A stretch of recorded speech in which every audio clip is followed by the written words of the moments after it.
a lot of stuff going on. Let me turn this up a little bit. Yeah.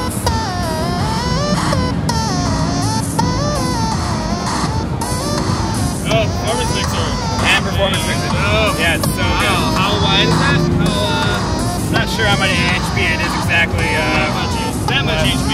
Yeah, it's a lot of HP, but it's totally worth it. I mean, it's basically a studio quality mixer, and so. Sweet. Can we talk about that really Yeah, quick? absolutely.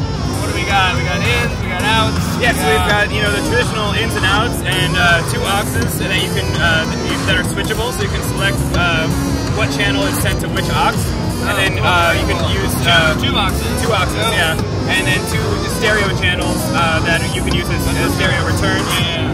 Then you have your stereo sends and returns. I think believe. Oh, wow, stereo set. Yeah, so that's really great. Awesome. CV over level and pan for each channel. Okay. And then we also have two different kind of, what do you call it, expanders for it. Yeah. One that has two extra stereo channels, and one that has mute. So if I want to mute the bass drum and, Very cool. You can also do mute combos by holding this down, and it'll mute everything when you, and one button. And with one button. Nice. Yeah. So it's super incredible for live use. Yeah. We're kind of pairing it next to our prototype for a trigger sequencer, which is 16 tracks of 128 steps each, with 5 variations and the ability to save patterns. It's super nuts. Every track can be a different pattern length. So you can do kind of polyrhythmic stuff and really easily trigger everything else. So that's 8 triggers out for each. Are these all trigger outs? They're all trigger outs. So 16 trigger outs. Yeah. Very cool. So you can sequence all of your drum stuff. All of like our syncable LFO is going to be triggered by it here in a couple seconds. So I'm just going to grab a channel here and sync that up, and then I just go to that page, and now both these LFOs are sunk up to the interval between each of the steps. Very cool. It's a lot of fun. So and now I can just take one of these if I find a cable long enough.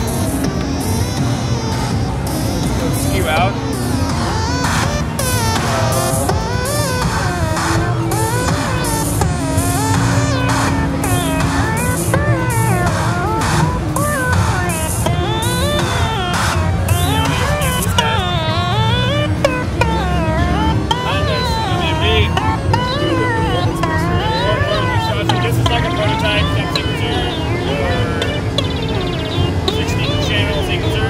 Yep. Very cool.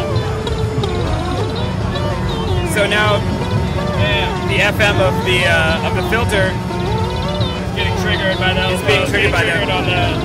So you get rhythmic, and when you're triggering this, these turn into subdivision knobs. Yeah. So you can get really rhythmic, fun stuff. Really great.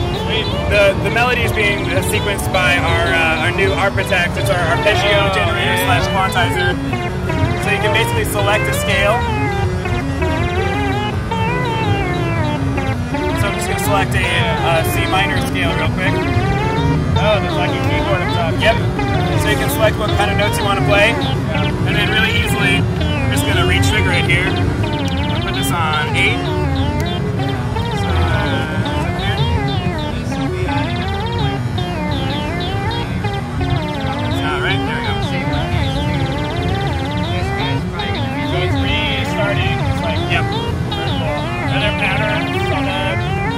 So it has rhythm patterns. So, for instance, if I want to play every note, it's just going to play every note that's being triggered.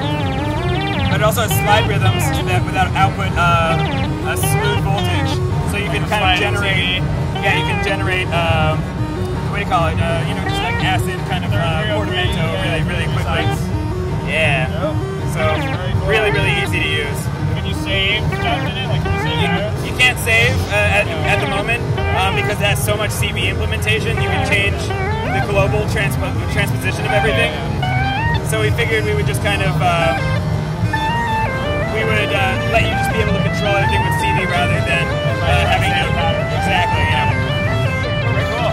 Yeah, and it also has an expander that gives you three CV sources that are linked to the Arpitect, so you can do polyphonic chords using the same chords that you're sequencing with the Arpitect. So that's really, really awesome. And so now you can do pads basically in the box. Chords. Yep. That's awesome. It's great. Yeah, it's great to see.